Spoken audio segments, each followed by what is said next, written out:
The motorcyclist killed on I-49 in Grand Coteau this weekend has been identified as Brandon Breaux. Witnesses told police Breaux was going south on I-49 when a car traveled into his lane.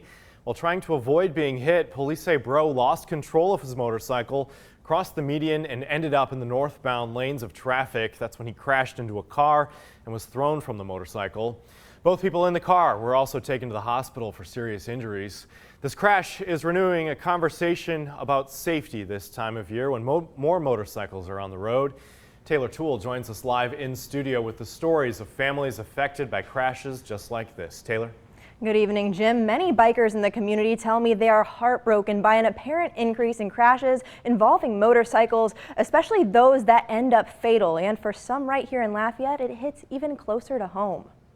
My son was killed August 31st, 2022 by I call a negligent driver. She did admit to seeing him. She was trying to beat him and hit him almost head on in an unavoidable accident. He was 17 years old. Should have been graduating this past weekend.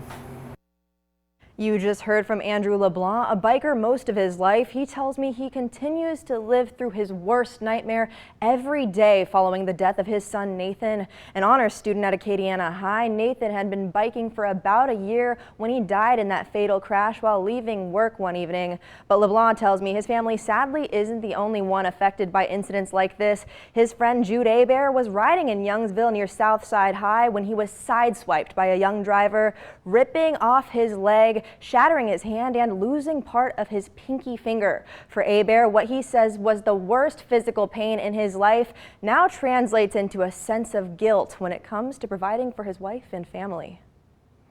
It's a real low blow, you know, because I was unstoppable. I used to do a lot, and I still do a lot.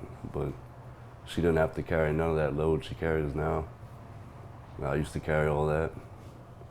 I like being the breadwinner and the hard worker, and I can't do that anymore.